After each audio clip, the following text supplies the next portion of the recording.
নির্বাচনের আগে নাকি নির্বাচনের পরে সংস্কার হবে এ নিয়ে বিভক্ত রাজনৈতিক দলগুলো। দর্শক, জুলাই সনদের উপর নির্ভর করছে আগামী জাতীয় নির্বাচন। তবে জুলাই সনদ সম্পর্কিত সংবিধান যে প্রস্তাবগুলো বাস্তবায়নের পদ্ধতি নিয়ে এখনও অনেক রাজনৈতিক দলগুলোর মধ্যে এদিকে সপ্তাহের মধ্যে ঐক্যে পৌঁছাতে চায় জাতীয় ঐকমত্য কমিশন। এই ঐক্য কোন পথে খোঁজ করতে চায় আজকের ভোটের ট্রেনের সঙ্গে আছি আমি হাসিব বিল্লাহ। নির্বাচনের আগে সংস্কার হবে নাকি পরে সংস্কার হবে, কোন প্রক্রিয়ায় সংস্কার হবে, এই বিষয়গুলো নিয়ে বিভক্ত রাজনৈতিক দলগুলো দেখে নিয়ে আসতে চায় দলগুলোর অবস্থান। এখানে মূলত জাতীয় নাগরিক পার্টি গণ অভ্যুত্থানের পর থেকেই তারা গণপরিষদ নির্বাচনের দাবি জানিয়ে এসেছিল। এটি মূলত এমন একটি নির্বাচন যার মাধ্যমে নতুন করে একটি সংবিধান রচনা করা হবে। যদিও এ নিয়ে বিপক্ষে নানান মত ছিল, আবার পক্ষেও নানান মত ছিল। সব মিলিয়ে এখনও এনসিপির অবস্থান এখানেই। এছাড়া জামাত গণভোটের দাবি জানিয়েছে, অর্থাৎ যে 84টি বিষয়ে ঐকমত্য হয়েছে নোট অফ ডিসেন্ট সহ, যদি নোট অফ ডিসেন্ট ছাড়া বলি সেখানে 11টা নোট অফ ডিসেন্ট আছে, অর্থাৎ 73টা বিষয়ে রাজনৈতিক দলগুলোর ঐকমত্য হয়েছে এবং এই ঐকমত্য হওয়া বিষয়গুলো নির্বাচনের আগেই বাস্তবায়ন চায় জামাত এবং সেটি গণভোটের মাধ্যমেই সেটি বাস্তবায়ন হোক বলে তাদের দাবি। এছাড়া বিএনপির অবস্থান পরবর্তী সংসদ, তারা মূলত পরবর্তী সংসদ এটি বাস্তবায়ন করবে।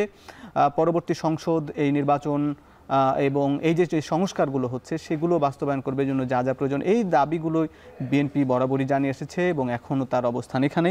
আমরা একটু দেখে নিতে চাই আপিল বিভাগের রায়ে কিছু বাতিল হওয়া সংবিধান সংশোধনী। এখানে মূলত যে বিষয়গুলো প্রশ্ন উঠেছে, যখন বিএনপি দাবি করছে পরবর্তী সংসদ এগুলো যখন বাস্তবায়ন করবে এই সংবিধান সংস্কারের, কিন্তু বেশ কিছু মৌলিক ইস্যু রয়েছে যেটি পরিবর্তন করলে সংবিধানের মূল কাঠামোই পরিবর্তন হয়ে যেতে পারে। আর এর আগে এই সংবিধানের মূল কাঠামো বা চরিত্র পরিবর্তন হয়েছে এই কারণ দেখিয়ে আপিল বিভাগ বেশ কিছু সংশোধনী বাতিল করেছিল। তার মধ্যে উল্লেখযোগ্য ছিল পঞ্চম সংশোধনী, যেটি 1979 সালে প্রণয়ন হয়। এটি ছিল মূলত 15 আগস্ট 1975 থেকে 9 এপ্রিল 1979 সাল পর্যন্ত সামরিক শাসন এবং এর কার্যক্রমের বৈধতা, এবং সেটি মূলত বাতিল করা হয় আপিল বিভাগ 2010 সালে। এবং এটি বাতিলের জন্য যুক্তি দেখানো হয়েছিল যে সামরিক আইন দ্বারা সংবিধান সংশোধনের কোনো ক্ষমতা নেই এবং জনগণের ভোট ছাড়া এই ধরনের সংশোধনী বৈধ হতে পারে না। এবং এরপরে যে সপ্তম সংশোধনী আনা হয় এবং সেটি 1986 সালে প্রণয়ন করা হয়েছিল, যেটি মূলত 24 মার্চ 1982 সাল থেকে 11 নভেম্বর 1986 পর্যন্ত এরশাদের সামরিক শাসন এবং তার কার্যক্রমের বৈধতা দেওয়া হয়েছিল। যদিও ঠিক একই কারণ দেখিয়ে 2005-এই এই সপ্তম সংশোধনী বাতিল করে দেওয়া হয় এবং সেখানেও আপিল বিভাগ বলেছে যে এই এরশাদের সামরিক শাসনও ছিল অসাংবিধানিক এবং বিচার বিভাগ বলেছে যে সশস্ত্র বাহিনীর ক্ষমতা দখল মানেই রাষ্ট্রদ্রোহিতা, এই অভ্যুত্থান জোর করে ক্ষমতা নেওয়ার বৈধতা দেওয়ার কারো অধিকার নেই। এবং একই সঙ্গে 13তম ত্রয়োদশ সংশোধনী, যেটি 1996 সালে পাশ হয়, যেটি মূলত জনদাবি ছিল নিরপেক্ষ তত্ত্বাবধায়ক সরকার ব্যবস্থা প্রবর্তন, যেটি মূলত এরশাদের পতনের পর রাজনৈতিক দলগুলোর দাবির প্রেক্ষিতেই সেটি 1996 সালে গিয়ে সেটি বাস্তবায়ন করেছিল তৎকালীন বিএনপি সরকার এবং সেটি কিন্তু বাতিল করে দেওয়া হয় 2011 সালে। এবং সেটি বাতিল করার জন্য তখন কারণ দেখানো হয়েছে যে তত্ত্বাবধায়ক সরকার ব্যবস্থা সংসদীয় গণতন্ত্রের মূলনীতির সঙ্গে সাংঘর্ষিক এবং নির্বাচিত সরকারের পরিবর্তে অনির্বাচিত ব্যক্তিদের হাতে রাষ্ট্র ক্ষমতা দেওয়া সংবিধানের চেতনার বিরুদ্ধে যায়। এই কারণ দেখিয়ে ত্রয়োদশ সংশোধনী বাতিল করে দেওয়া হয় এবং এরপরে কিন্তু 2014, 2018 এবং 2024-এর নির্বাচন হয় এবং সেই নির্বাচন বেশ বিতর্কিত এবং সেই নিয়ে ব্যাপক সমালোচনা রয়েছে। আবার একই সঙ্গে এই তত্ত্বাবধায়ক সরকার আবার ফিরিয়ে আনার প্রক্রিয়াও চলছে, যদিও আমরা এই নিয়ে আরও আলাপ করব। এরপর দেখি 16তম সংশোধনীও কিন্তু বাতিল করা হয়েছিল। আমরা দর্শক এবার একটু দেখে নিতে চাই বিশেষজ্ঞদের পরামর্শ। মূলত এই যে যা আলোচনা হচ্ছে এই ঐকমত্য কমিশনে, সেই ঐকমত্য কমিশনের বৈঠকে রাজনৈতিক দলগুলো যে প্রস্তাবগুলো দিচ্ছেন এবং রাজনৈতিক দলের এই প্রস্তাব বাস্তবায়নের জন্য, যেহেতু অনেকগুলো প্রস্তাব, প্রায় 6 থেকে 7 ধরনের প্রস্তাব আছে, সেখান থেকে বিশ্লেষকরা পরামর্শ দিয়েছেন যে কিভাবে বাস্তবায়ন করা যায় নির্বাচনের আগেই, সেইটি হচ্ছে একটি এই গণভোট এবং সংবিধান আদেশ এর মাধ্যমেই বাস্তবায়ন করা যায় কিনা এ নিয়ে রাজনৈতিক দলগুলোর সঙ্গে বৈঠকের এইটি উত্থাপন করার পর প্রায় 2 সপ্তাহ অতিবাহিত হয়েছে এবং রাজনৈতিক দলগুলোকে নিজেদের মধ্যে পরামর্শ আলাপ আলোচনার জন্য বলা হয়েছে এবং আগামী পরশুদিন অর্থাৎ আগামী 5 অক্টোবর রোববার সেটি নিয়ে আবার একটি ঐকমত্য কমিশন বৈঠকে বসবে এর বাস্তবায়নের উপায় নিয়ে। দর্শক দেখছেন ভোটের ট্রেন। দর্শক, আজ আলাপ আলোচনার জন্য আজ আমাদের সঙ্গে স্টুডিওতে আছেন বাংলাদেশ জাসদের স্থায়ী কমিটির সদস্য ডক্টর মুশতাক হোসেন, আপনাকে স্বাগত। এবং এছাড়া সরাসরি যুক্ত হয়েছেন রাষ্ট্র সংস্কার আন্দোলনের প্রধান সমন্বয়ক হাসনাত কাইয়ুম এবং জাতীয় নাগরিক পার্টির জ্যেষ্ঠ যুগ্ম আহ্বায়ক আরিফুল ইসলাম আদিব। আপনাদেরও স্বাগত জানাচ্ছি আজকের ভোটের ট্রেনে। আমরা আলাপ করতে চাই এই জুলাই সনদ বাস্তবায়নের প্রক্রিয়া নিয়ে দীর্ঘদিন ধরে বিতর্ক হচ্ছে, আলাপ আলোচনা হচ্ছে, রাজনৈতিক দলগুলো এখন ঐকমত্যে পৌঁছাতে পারেনি। শেষ যে বৈঠক হয় তারপরে রাজনৈতিক দলগুলোর সঙ্গে নিজেদের মধ্যে আলাপ আলোচনার জন্য ছেড়ে দিয়েছিল ঐকমত্য কমিশন এবং সেই সময়ও প্রায় ফুরিয়ে আসছে। আর একদিন পরই আবার রাজনৈতিক দলগুলোর সঙ্গে বৈঠক শুরু হবে। তো নিজেদের মধ্যে আমরা যতটুকু জেনেছি আপনারা বেশ কিছু আলাপ আলোচনা করেছেন, 3 দলের শীর্ষ নেতারা এখানে উপস্থিত আছেন। কি আলাপ আলোচনা করে কতটুকু ঐক্যমত্যের কাছাকাছি পৌঁছানো গেল এ নিয়ে আলাপ করতে চাই। শুরুতেই আমি যাব রাষ্ট্র সংস্কার আন্দোলনের প্রধান সমন্বয়ক হাসনাত কাইয়ুম ভাইয়ের কাছে। এই যে আলাপ আলোচনা করলেন, এর আগে গণতন্ত্র মঞ্চের যে 6টা দল রয়েছে, এনসিপি, এবি পার্টি সহ বৈঠক হয়েছে, বাম দলগুলোর সঙ্গে বৈঠক হয়েছে, কতটুকু কাছাকাছি আসা গেল?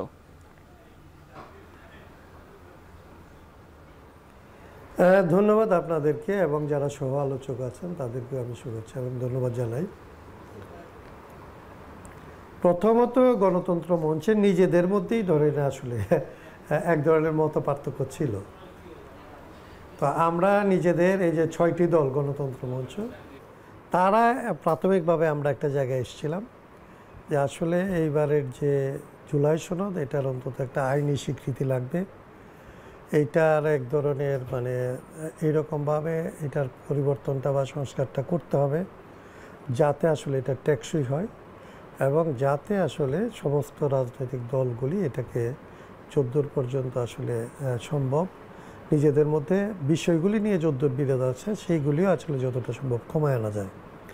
তো মঞ্চের এই জায়গা যখন মঞ্চ ঠিক হয়েছে, মঞ্চের দিক থেকে আমরা আসলে মঞ্চ এবং আদিবদের যে সংগঠন, মঞ্চের আমরা কয়েকজন এবং এনসিপি আমরা মিলে আসলে যখন আলোচনাটা শেষ হয়ে যাচ্ছিল তখন আসলে আমরা সিদ্ধান্ত নিই যে আমাদের রাজনৈতিক দলগুলির সাথে আলাপ আলোচনা করে এই বিষয়টাকে কোনো না কোনোভাবে আসলে আমাদের ব্যর্থ হতে দেওয়া যাবে না, আমাদের এটাকে এগিয়ে নিয়ে যাইতে হবে এবং একটা ঐকমত্য বা সমঝোতায় পৌঁছে আসলে আমাদের সংস্কার যতদূর সম্ভব সেটাকে কার্যকর করতে হবে। এবং সেই জন্য আপনারা জানেন যে যদি যে সময়ে আসলে ঐকমত্য কমিশনের মেয়াদ শেষ হয়ে যাচ্ছিল তখন আমরা যৌথভাবে অনেকগুলো রাজনৈতিক দল মিলে এইখানে আসলে আমরা আবার সরকারের কাছে আমরা অনুরোধ করি যে আসলে এই মেয়াদটা একটু বাড়ানো হোক এবং আমরা যারা রাজনীতি করি 1 ইয়ারের বাইরে আমাদের নিজেদের মধ্যে আমরা একটু আলাপ আলোচনা করে দেখি যে আসলে ঐকমত্যের জায়গাটা আরও বাড়ানো যায় কিনা। এবং সেই দিক থেকে মঞ্চ প্রথমত একমত হয়ে তারপরে আমরা আজকে যে এনসিপির আদিব আছে, আদিবরা ছিলেন, এবি পার্টি ছিলেন এবং গণ অধিকার পরিষদ, এই 3টা সংগঠনের সাথে আমরা প্রথমে বসি এবং আমরা আসলে পদ্ধতিগত প্রশ্নে মানে 2টা বিষয়ে আমরা একভাবে বুঝতে পারি যে আমাদের মধ্যে এক ধরনের একটা আন্তরিক তাগিদ আছে যে আমরা চাই অন্তত সংস্কারের যে বিষয়গুলি আমাদের মধ্যে ঐকমত্য তৈরি হয়েছে এইগুলি যেন আসলে বাস্তবায়ন করা যায় এবং এটা যেন টেকসই হয়। আমরা এটাতে একমত হই যে আসলে এর জন্য একটা আইনগত বৈধতা লাগবে এবং আমরা এটা এরকমভাবে করতে চাই যে এটা টেকসই হবে এবং এটা যথাসম্ভব সংসদের হাতে ছেড়ে দেওয়ার আগেই এটার কোনো একভাবে আসলে বাস্তবায়নের পদ্ধতি আমাদের বের করতে হবে। আমরা নিজেরাই ব্যাপারে পদ্ধতি বের করার ব্যাপারে আসলে ঐকমত্যে আসি এবং ওই সময় আমরা 3টা ছোট ছোট টিমও তৈরি করি, যারা হচ্ছে একটা হচ্ছে অন্যান্য রাজনৈতিক দলের সাথে বিরোধ কমানোর জন্য দায়িত্ব নিয়ে কথা বলার কথা, একটা হচ্ছে ঐকমত্য কমিশনের যে সমস্ত ডকুমেন্ট সেগুলির মধ্যে আসলে আরও এক্সপ্লোর করে দেখা যে কোন কোন জায়গাগুলি টেকনিক্যাল যেগুলিকে ইচ্ছা করলে কমিয়ে আনা যাবে, যেমন নোট অফ ডিসেন্ট আছে অনেকগুলো, যে কোন কোন নোট অফ ডিসেন্ট আসলে হয় তাদের দিক থেকে অথবা আমাদের দিক থেকে আমরা ছেড়ে দিতে পারি, কত বেশি আরও ঐকমত্যের জায়গাটা তৈরি করা যায়, এবং আমাদের যে 106-এর পরামর্শ নিব নাকি আসলে আমরা একটা অর্ডিন্যান্স করে সরকারের দিক থেকে হতে যে মানে অন্তর্বর্তী সরকার আছে তাদের এক ধরনের একটা ঘোষণার ভেতর দিয়ে আমরা একটা গণভোটে যাব, নাকি আসলে আমরা এই পরবর্তী সংসদের কাছে দুইটা ক্ষমতা দেব, যে তারা একই সাথে সরকারও গঠন করবে, আবার একই সাথে তারা গণপরিষদের মতো কিংবা সংস্কার পরিষদের মতো কাজ করবে, যারা সংবিধানের এই সংস্কারগুলি করবে। এইগুলি নিয়ে আমাদের টুকটাক আলাপ হয়, কিন্তু আমরা এটা বুঝতে পারি যে আমরা প্রত্যেকে আন্তরিক, এবং এইটার পরবর্তী ধাপে আমরা যে মোস্তাক ভাইরা আছে, মোস্তাক ভাইরা সহ 5টা বাম দল, ইনফ্যাক্ট ওই দিন আসলে আমাদের গণফোরামও থাকার কথা ছিল, 6টা সংগঠনের সাথে আমাদের বসার ব্যবস্থা ছিল, আমরা কোনোভাবে আসলে গণফোরামের সাথে আমাদের একটু মিসকমিউনিকেশনের কারণে আমরা পারি নাই, কিন্তু এই 5টি দলের সাথে বসার পরেও আমাদের মধ্যে একই ধরনের আমরা উপলব্ধি দেখতে পাই, যে আমাদের কাছে মনে হয়েছে যে আমরা মানে একটা পথ বের করার ব্যাপারে আমাদের মধ্যে কোনো ধরনের ভিন্নমত নাই, আমরা একটা পথ বের করতে চাই, এবং এটা সকলের আসলে ঐকমত্যের ভিত্তিতে আমরা এই জিনিসটাকে কার্যকর করতে চাই। সেইখানে আমাদের কাছে মনে হয় যে পথটা হচ্ছে কেবলমাত্র একটা টেকনিক্যাল তর্কের ব্যাপার, কিংবা টেকনিক্যালি আসলে এটা এক্সামিন করার ব্যাপার। তো সেই কাজটা আমরা করতে পারবো বলে আমরা আশাবাদী, এবং অন্যান্য রাজনৈতিক দলের সাথেও আমাদের টিমগুলি কথা বলতেছে, এবং ফর্মালি হয়তো ফর্মালি আমাদের যে বসার ব্যাপার আছে, আগামীকালকে আমরা আবার গণতন্ত্র মানে আপনারা কি কাছাকাছি আসতে পেরেছেন সংসদ নির্বাচনের আগে এটি বাস্তবায়নের, নাকি সংসদ নির্বাচনের পরে? আমরা আসলে ওইরকম একদম সুনির্দিষ্ট এই জায়গাটার মধ্যে আসতে পারি না, কিন্তু আমরা আসতে পারছি 3টা মৌলিক ব্যাপারে, যে আমাদের এই পরিবর্তনটা লাগবে, এটা আমাদের টেকসই করতে হবে, এবং আমাদের মধ্যে যে 2 ধরনের সন্দেহ তৈরি হয়েছে, যে সংসদ নির্বাচনের আগে করলে সংবিধানের আসলে ধারাবাহিকতা নষ্ট হয়ে যাবে, আবার সংসদের পরে গেলে এটা আসলে সম্ভাবনা নষ্ট হয়ে যাবে, এইটার মধ্যে আমাদের একটা জায়গা বের করতে হবে কমন, এবং সেইগুলির কাজ চলতেছে। আমরা যেহেতু আমরা একটা উদ্যোগের মধ্যে আছি, আমাদের দিক থেকে এরকম কোনো জায়গার উপরে আমরা প্রাধান্য দিতে পারি না যে এইভাবে বা ওইভাবে হবে। আমরা যেহেতু উদ্যোগের মধ্যে আছি, আমরা বলতেছি সবগুলি সম্ভাবনাকে আমরা একসাথে করার চেষ্টাটা আমরা করতেছি। আপনাকে ধন্যবাদ, এবং আমরা আশাবাদী যে এটা আমরা পারব। আপনার কাছে আসবো। আমরা একটু ডাক্তার মুশতাক আহমেদের হোসেনের কাছে যেতে চাই, আপনার কাছে একটু জানতে চাই যে বাংলাদেশ জাসদ এই ঐকমত্যের কাছাকাছি পৌঁছানোর ব্যাপারে কতটা আন্তরিকতা দেখাচ্ছে, এবং আপনাদের পূর্বের যে অবস্থান ছিল যে পরের সংসদ এটি বাস্তবায়ন করবে, সেই জায়গায় কিছুটা ছাড় দিয়ে ঐকমত্যের কাছাকাছি আসার প্রেক্ষাপট তৈরি হচ্ছে কিনা? জি ধন্যবাদ। আমরা পরস্পরের সাথে আলাপ করে বুঝতে পেরেছি যে আমরা কোনটা সবচেয়ে মানে কঠিন এবং কোনটা সহজ। তো আমাদের অবস্থা সেটা আছে, তবে ঐকমত্যের স্বার্থে আমরা হয়তো গণভোটের বিষয়টা আছে, যে আমরা বলেছি যে যদি সংবিধানে আমরা কতগুলো মৌলিক পরিবর্তন আনি, যেমন দ্বিকক্ষ বিশিষ্ট পার্লামেন্ট যদি সবাই একমত হয়, এ ধরনের পরিবর্তন হয়তো আমাদের সংসদে এটা পাশ হলেও পরবর্তী পর্যায়ে গণভোট প্রয়োজন হবে। তাহলে সেই গণভোটটা এগিয়ে আনলে সুবিধাটা কী, এটা কিন্তু আমরা এখন স্পষ্ট না। কেউ কেউ বলছে যে গণভোটটা মানে আপোষ মীমাংসা হিসেবে যেদিন সংসদ নির্বাচনটা হবে সেই দিন গণভোট হয়ে যদি শেষ রাখা হয় কিনা। আমরা এ বিষয়ে খুব একটা কঠিন কোনো অবস্থানে যাইনি যে যদি সমাধান হয়, কিন্তু আমরা বুঝতে চাচ্ছি যে সংসদ নির্বাচন হবে একটা আলাদা এজেন্ডায়, বিভিন্ন দল জোট একসাথে হবে, আবার গণভোট হবে আরেকটা জায়গায়। কাজে এই দুটো নির্বাচনের জনগণের কাছে ভোট চাওয়ার বিষয়ে এটা তো একটু জটিলতা সৃষ্টি করতে পারে, বা কোনো কোনো দলের রাজনৈতিকভাবে সমর্থন পাওয়ার জন্য জনগণের কাছে মিশ্র বার্তা চলে যেতে পারে। তাহলে সেটা কিভাবে হয়?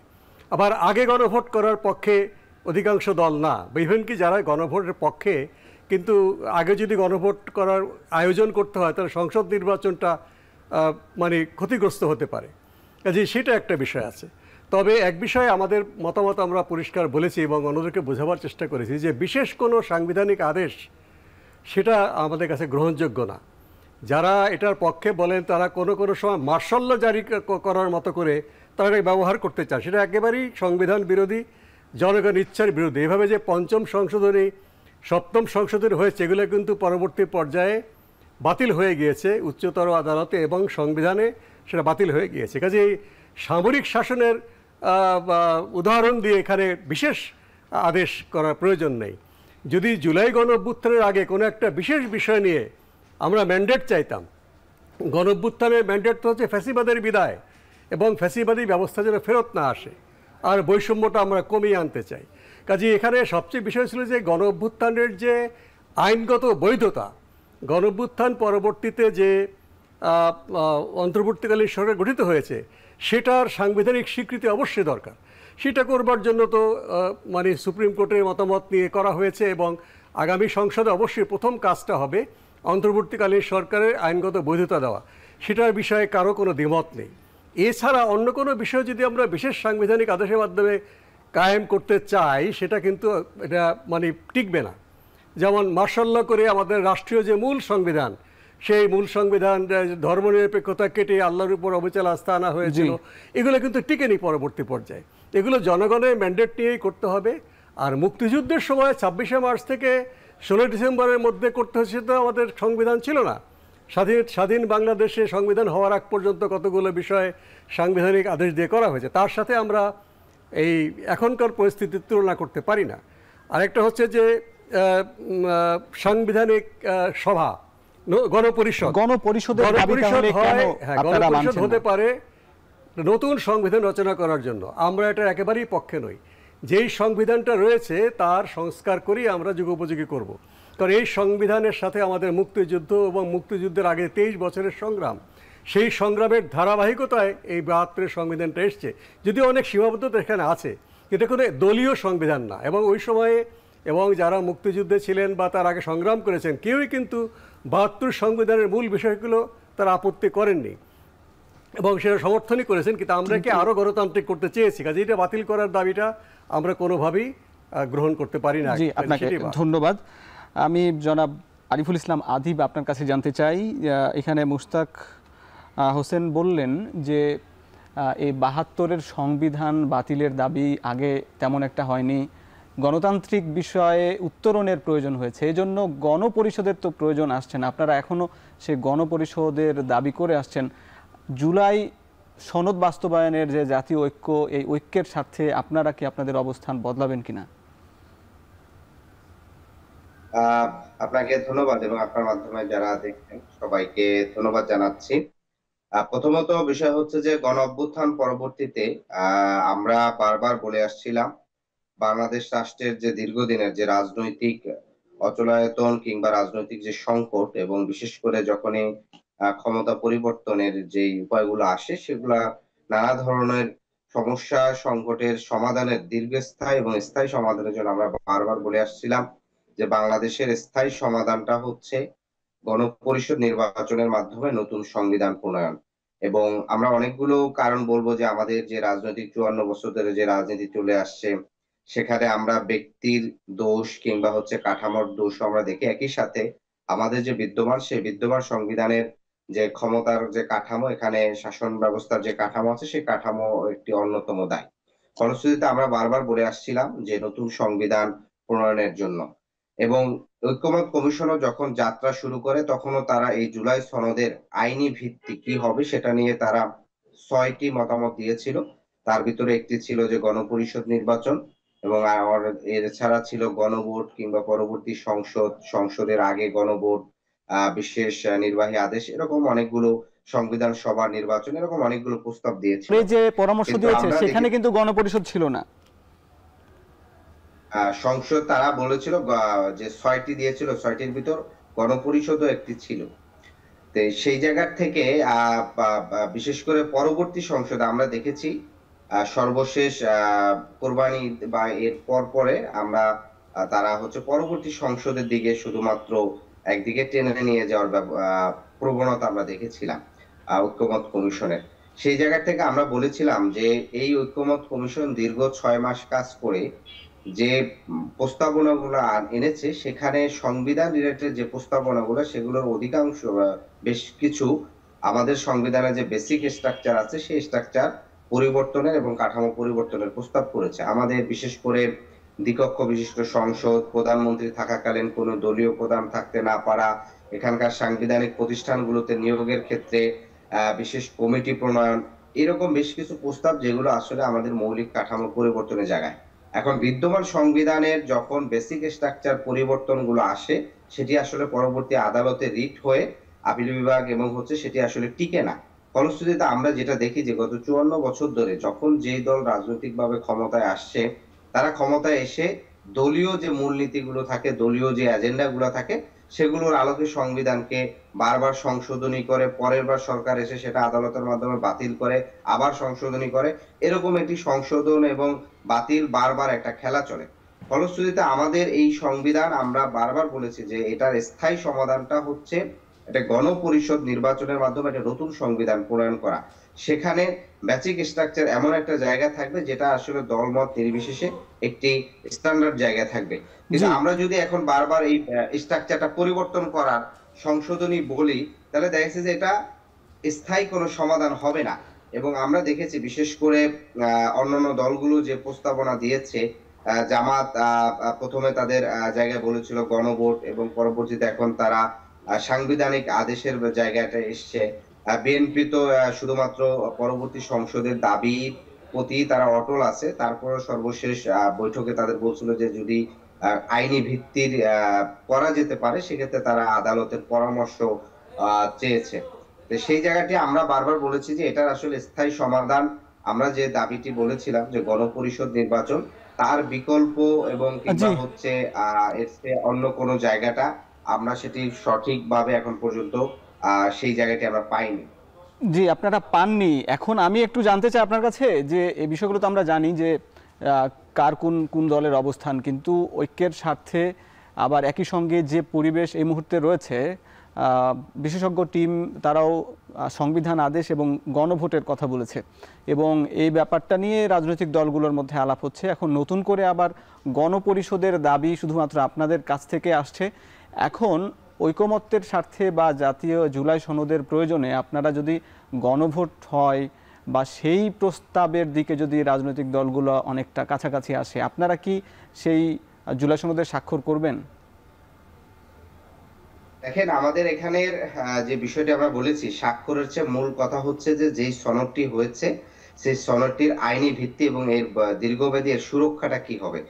গণভোট কি সুরক্ষা নয়? আমি বলতেছি, আমরা আমাদের রাজনৈতিক লক্ষ্যটি হচ্ছে নতুন সংবিধান।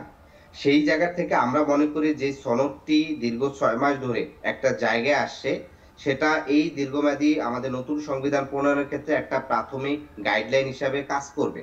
ফলশ্রুতিতে এই জুলাই সনদকে আইনি ভিত্তি দেওয়ার জন্য যে গণভোট কিংবা অন্য একটি আইনি স্থায়ী একটা আইনি ভিত্তি দেওয়া, সেক্ষেত্রে আমাদের কোনো আপত্তি নাই। গণভোট হইলে সেটি হতে পারে, কিন্তু আমাদের যে মূল দাবি সেটা তো আমাদের রাজনৈতিক লক্ষ্য, সেটার জন্য আমাদের সেই লক্ষ্য থেকে সরে আসতে হবে।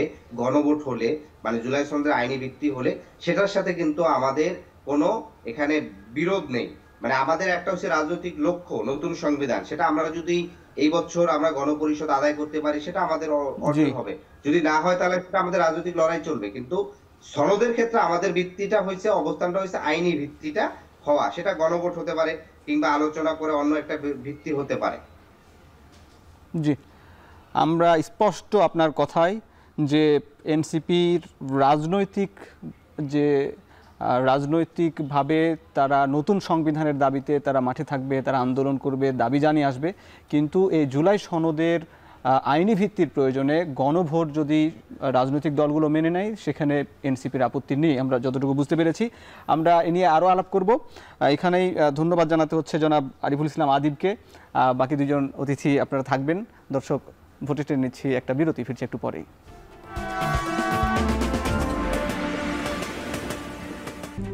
RICL TMX, যুগের পর যুগ স্থাপনা থাকে মজবুত। VRM প্রযুক্তির RICL TMX। বিরতির পর স্বাগত। দর্শক, দেখছেন ভোটের ট্রেন। দর্শক, আজ ভোটের ট্রেনে আলোচনায় যুক্ত আছেন বাংলাদেশ জাসদের স্থায়ী কমিটির সদস্য ডক্টর মোস্তাক হোসেন, এবং সরাসরি যুক্ত আছেন রাষ্ট্র সংস্কার আন্দোলনের প্রধান সমন্বয়ক হাসনাত কাইয়ুম। আবারও জনাব হাসনাত কাইয়ুম, আপনার কাছে আবারও শুরু করতে চাই। আপনি একটু বলবেন যে আমরা একটু আগে শুনছিলাম এনসিপির নেতা আরিফুল ইসলাম আদিবের কথা, তিনি বলছিলেন যে তারা জাতীয় ঐক্যের স্বার্থে কিংবা জুলাই সনদের আইনি ভিত্তির প্রয়োজনে তারা গণভোট প্রশ্নে তারা একমত হবেন। কিন্তু এই গণভোটের জন্য আবার কিছু দ্বিমত আছে, যেমনটা মুশতাক হোসেন বলছিলেন যে গণভোট নির্বাচনের প্রয়োজনে নির্বাচনের দিন গণভোট, এটি কি বাস্তবে সম্ভব? আপনি হয়তো আমাকে শুনতে পাচ্ছেন না, আমি কিছুক্ষণ পর আপনার সঙ্গে যুক্ত হব। বিষয়টা আবার একটু আপনার সঙ্গে আলাপ করতে চাই ডক্টর মুশতাক হোসেন, যে এই রাজনৈতিক যে সংস্কার নিয়ে যে আলাপগুলো হচ্ছে এটি তো একই সঙ্গে পরের সংসদের ওপর ছেড়ে দিতে চাইছে না অনেকেই, বেশিরভাগ রাজনৈতিক দল চাইছে না পরের সংসদ ছেড়ে দিতে, আবার একই সঙ্গে এই সরকারের বৈধতা, এই সরকারের যে যে যে যে অবস্থান, এইটিকেও নিয়েও সরকার, পরবর্তী সরকার এই সরকারকে কেমনভাবে বৈধতা নিয়ে দেয়, এটি নিয়ে কিন্তু আসলে শঙ্কা নানান প্রশ্নে। সেটি যদি গণভোট কিংবা গণপরিষদের মতন না হয়, তাহলে কি আসলে পরবর্তী সংসদে মৌলিক কাঠামো, সংসদের মৌলিক চরিত্র কি বদলাতে পারে? না, দেখুন, এটা তো একটা অমূলক সন্দেহ। 90-এর গণঅভ্যুত্থানে আমরা একটা সরকারকে পতন ঘটিয়েছি। তারা সেই, যদিও সেটা সংবিধানের দ্বারা সেটাকে বৈধতা দেওয়া হয়েছে যে উপরাষ্ট্রপতি পদত্যাগ, রাষ্ট্রপতি পদত্যাগ, ক্ষমতা গ্রহণ, কিন্তু প্রধান বিচারপতি তার পদকে সুপ্ত রেখে অস্থায়ী রাষ্ট্রপতি হয়েছেন এবং তিনি ফেরত গিয়েছেন। এরকম তো আর এর চেয়ে তো এটা একটা বিরাট ব্যতিক্রম, ব্যতিক্রম পরিস্থিতি এটা না। কাজে কোনো রকম সন্দেহই থাকতে পারে না, যখন এই সরকারটা সাংবিধানিকভাবে শপথ গ্রহণ করেছে সুপ্রিম কোর্টের রেফারেন্স দিয়ে, এটা তো আগামী সংসদে তো অবশ্যই এটার বৈধতা, মানে এটা অবশ্যই, মানে এটা না দেওয়ার কোনো কারণ, তাহলে আরেকটা বিপ্লব করতে হবে। যদি এই সরকারকে আপনি বৈধতা দিতে না চান, তাহলে আরেকটা গণ অভ্যুত্থান বা বিপ্লবধর্মী গণ অভ্যুত্থান করতে হবে, এছাড়া সম্ভব নয়। কারণ এই ধারাবাহিকতা এটা করতে হবে, কাজে এটা একটা অমূলক বিষয়। কিন্তু সংস্কার যে বিষয়ে আলাপ হচ্ছে, সংসদের বা সংবিধানের গুরুত্বপূর্ণ মৌলিক কাঠামো বা সংবিধানের চরিত্রই অনেক ক্ষেত্রে বদলে যাবে যদি উচ্চকক্ষ হয়, যদি তত্ত্বাবধায়ক হয়, যদি প্রধানমন্ত্রীর ক্ষমতার মেয়াদ নিয়ে যেসব ঐকমত্য হচ্ছে। একই সঙ্গে আপনি যেমন সন্দেহের কথা বললেন, আপনারা 90-এর নেতা ছিলেন দুইজনেই, কিন্তু এই 90-এর আন্দোলন পরবর্তী সময়ে যে 3 জোটের রূপরেখা বা তত্ত্বাবধায়ক সরকার বাস্তবায়ন, সেটি কিন্তু এই 91-এর সরকার বা তৎকালীন বিএনপি সরকার সঠিকভাবে বাস্তবায়ন করেনি বলেই কিন্তু সন্দেহটা তৈরি হচ্ছে। এখনো কি সেই সন্দেহটা কেটেছে বলা যায়? 3 জোটের রূপরেখা একটা রাজনৈতিক অঙ্গীকার ছিল। এবারে যেভাবে জুলাই সনদটা একেবারে বিস্তারিত করে সুনির্দিষ্ট করা হয়েছে, সেভাবে তখন ছিল না। সেখানে সেটা পরবর্তী সংসদে করার কথা ছিল। হ্যাঁ, অনেকগুলোই হয়নি, আবার হয়েছেও, যেটা সংসদীয় পদ্ধতির সরকার সেটা হয়েছে, যদিও সেটা সুনির্দিষ্টভাবে বলা ছিল না যে সংসদীয় পদ্ধতির সরকার হতে হবে। বলা হয়েছিল যে সাংবিধানিক যে 72 সালের সংবিধানের মূল যে স্পিরিট, তাকে ধারণ করে আমরা আগাবো। তবে এখন যেটা হচ্ছে, দেখুন, যদি আমি এই যে জুলাই সনদ, যে সমস্ত দলগুলো এখানে একমত হয়েছে, 30টা ব্যক্তিশালী রাজনৈতিক দল, যদি আগামী নির্বাচনে তারা যদি পরাজিত হয়, তাহলে সম্ভব হবে এই জুলাই সনদটা বাস্তবায়িত না করার। এটা তো একটা কাল্পনিক প্রশ্ন, হাইপোথেটিক্যাল প্রশ্ন। কিন্তু এটার জন্য তো গণভোট লাগবে, অর্থাৎ জনগণের সরাসরি ম্যান্ডেট। পরবর্তী সংসদ যদি করে, তাহলে এর আগেও আমরা যেটি দেখেছি যে ত্রয়োদশ সংসদ কিংবা ষোড়শ সংসদ, সেটিও কিন্তু বাতিল হয়েছে। পরবর্তী যে মৌলিক কাঠামো যদি চেঞ্জ হয়, তাহলেও তো নতুন করে গণপরিষদ কিংবা গণভোটের প্রয়োজন পড়বে। পরবর্তী সংসদ কি আর সেটা বাস্তবায়ন করতে পারবে? গণভোটে তো রাষ্ট্রীয় মূলনীতি পরিবর্তন করে দিয়েছিল সামরিক ফরমান বলে। যে 75 সালের 15ই আগস্ট থেকে যে পরিবর্তন সামরিক আইন বলে হয়েছে, 7ই নভেম্বর হয়েছে, এবং রাষ্ট্রীয় মূলনীতি বদল করে দেওয়া হয়েছে, সংবিধানে বিসমিল্লাহির রহমানির রহিম দেওয়া হয়েছে, সবগুলো নিয়ে কিন্তু গণভোট হয়েছিল। পরবর্তী পর্যায়ে সেই গণভোটের, এটাও তো মানে আদালতের রায় এবং সংসদের সংখ্যাগরিষ্ঠ 2/3 বাতিল হয়ে গেছে। কাজে গণভোট করলেই যে আপনি এটাকে টিকে যাবে চিরস্থায়ী, এটাও কথা ঠিক না। যদি এই সংশোধনীগুলো, যেগুলো আমরা একমত হয়েছি, জনগণের প্রত্যাশা পূরণ করতে পারে, বাংলাদেশকে আরও এগিয়ে নিয়ে যায়, তাহলে এটা তো জনগণের সমর্থন না পাওয়ার কোনো প্রশ্নই নেই। হ্যাঁ, গণভোটটা হচ্ছে আমাদের একটা সাংবিধানিক বাধ্যবাধকতা, যদিও গণভোটের আইনটা কিন্তু এখনও সংবিধানে পুনঃস্থাপিত হয়নি, ত্রয়োদশ সংশোধনের মাধ্যমে সেটা চলে গিয়েছিল। তবে সবাই আমরা একমত যে গণভোট প্রয়োজন হবে সংবিধানের কতগুলো মৌলিক বিষয় পরিবর্তন করতে গেলে। সেটা কোন সময় করবেন? হ্যাঁ, যা আমরা মনে করি যে সংসদে এগুলো পাশ হওয়ার পরে তখন চূড়ান্তভাবে সংসদে সন্নিবেশ করবার জন্য আমাদেরকে গণভোটে যেতে হবে। এখন কেউ বলছে না এই জাতীয় সংসদ নির্বাচনের আগেই গণভোট করে এটাকে আইনি ভিত্তি দিতে হবে। তো মাঝামাঝি হিসেবে কেউ কেউ বলছে যে জাতীয় সংসদ নির্বাচন এবং গণভোট একই সাথে হওয়া দরকার, কারণ গণভোট আগে করতে গেলে যে আয়োজন, জাতীয় সংসদ নির্বাচনটা আরও পিছিয়ে যাবে। কাজে এটা আলোচনার মাধ্যমে ঠিক হতে পারে। গণভোট এবং জাতীয় সংসদের মাধ্যমে এইটার জুলাই সনদের বাস্তবায়ন, এই দুটো বিষয় যদি আমরা একমত হই, তাহলে আলোচনার ভিত্তিতে গণভোট এবং জাতীয় সংসদ নির্বাচন ফেব্রুয়ারিতে আছেই, এটা পিছিয়ে যাওয়ার কোনোই অবকাশ নেই। পারলে আমরা এগিয়ে আনতে চাই দেশের যে অবস্থা। আর গণভোটটা কখন হবে সেটা আলোচনা করে ঠিক করা যেতে পারে। তাহলে আমাদের নির্বাচনের দিন কিংবা আগে হতে পারে কিনা? নির্বাচনের আগে গণভোট করে আপনি নির্বাচন কিভাবে, এখানে কিন্তু সাংবিধানিক বিষয়গুলো আছে। জি নিশ্চয়, আমরা একটু সাংবিধানিক বিষয়ে কি সংকট বা কি সমস্যা আছে হাসনাত কামিম ভাইয়ের কাছে একটু জানতে চাই।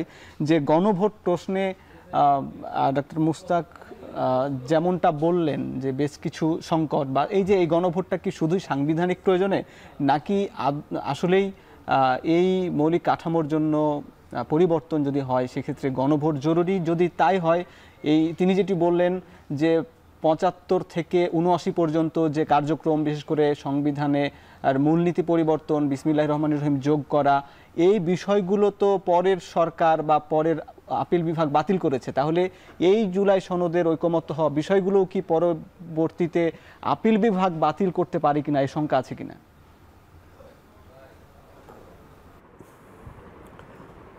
আপনাকে ধন্যবাদ। আবারও বলি যে ধরেন গণভোটের প্রশ্নটা ২-৩টা অ্যাঙ্গেল থেকে বিভিন্ন জন দেখছেন, এটা এখনো স্পষ্ট না। যেমন একটা অংশ থেকে মনে করা হয় যে এই গণভোটে যাবে হচ্ছে যে এইবারের যে সনদ, এই সনদটার এক ধরনের একটা স্বীকৃতি হিসাবে, যে এই যে সবাই মিলে আমরা এই ঐকমত্য তৈরি করলাম, কিংবা এটার মধ্যে যে নোট অফ ডিসেন্ট আছে কিংবা আসলে যা আছে অ্যাজ এ হোল, এই সনদটা আসলে সবাই আমরা এটাকে বৈধ মনে করতেছি কিনা, এটাকে আমরা গ্রহণ করতেছি কিনা, এইটা হচ্ছে একটা অংশ মনে করে। বিএনপির দিক থেকে যে তারা যে একটু নমনীয়, তারা যে গণভোটকে আসলে মনে করে যে এটা তারা করতে পারে, তাহলে ওরা এরকম মনে করে। আরেকটা অংশ মনে করে যে গণভোট হচ্ছে এই যে ঐকমত্য আমাদের হইল, এই ঐকমত্যের জায়গাগুলির মধ্যে নোট অফ ডিসেন্ট যেগুলি আছে সে অংশটাকে বাইরে রাখে, যেগুলি আসলে ঐকমত্যের জায়গা আছে, এই জায়গাগুলির ব্যাপারে জনগণের সমর্থনটা নিয়ে নেওয়া, যে এই গণভোটের ভেতর দিয়ে তারা আসলে এটাকে অ্যাপ্রুভাল দিয়ে দেবে, যে রেটিফাই করে ফেলতেছে যে এইটা সংসদের পার্ট হইলে, তাদের আর সংবিধানের পার্ট হইলে তাদের কোনো অসুবিধা নাই। তাতে তারা মনে করতেছে এটা সাংবিধানিক যে সংশোধন লাগবে বা পরিবর্তন লাগবে, সেইটার এক ধরনের একটা স্বীকৃতি জনগণের মধ্যে থেকে পাওয়া গেল, সেটা আসলে পরে সংসদ হয়তো বাসাটা ঠিক করে বসাবে, এইরকম এক ধরনের অংশ মনে করতেছে। এই যে দুই রকমের গণভোট সম্পর্কে, কিংবা মুস্তাক ভাইরা যেটা মনে করতেছে, কিংবা অন্যরা আরেকটা মনে করতেছে যে গণভোটের মধ্যে এই যে কমপ্লিকেশন রয়ে গেছে, মানে এক অংশ নোট অফ ডিসেন্ট রয়ে গেছে, এক অংশ আসলে একমত হচ্ছে, কিংবা আসলে গণভোট যে হবে, গণভোটের সিদ্ধান্ত কারা নেবে, এটা কি 106-এর ওপিনিয়ন দিয়ে হবে, নাকি আসলে এটা কেবলমাত্র আসলে একটা সরকারি অধ্যাদেশ দিয়ে আসলে, কিংবা অর্ডার দিয়ে, অর্ডিন্যান্স দিয়ে হবে, কিভাবে হবে, এইগুলি নিয়েও ধরেন এক ধরনের অস্পষ্টতা এখনো পর্যন্ত রয়েছে।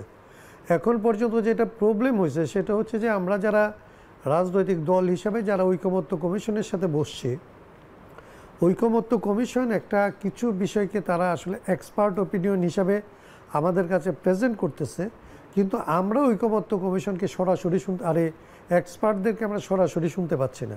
তাতে অনেক রাজনৈতিক দলের আবার এক ধরনের ধারণা হচ্ছে যে আসলে আমরা তাদেরকে যদি আসলে জিজ্ঞেস করতে পারতাম, তাদের কাছ থেকে মতামত নিতে পারতাম, তাহলে এই বিষয়গুলি আরেকটু স্পষ্ট হবে। আমরা যেটা নিয়ে কাজ করতেছি এখন পর্যন্ত এটা হচ্ছে যে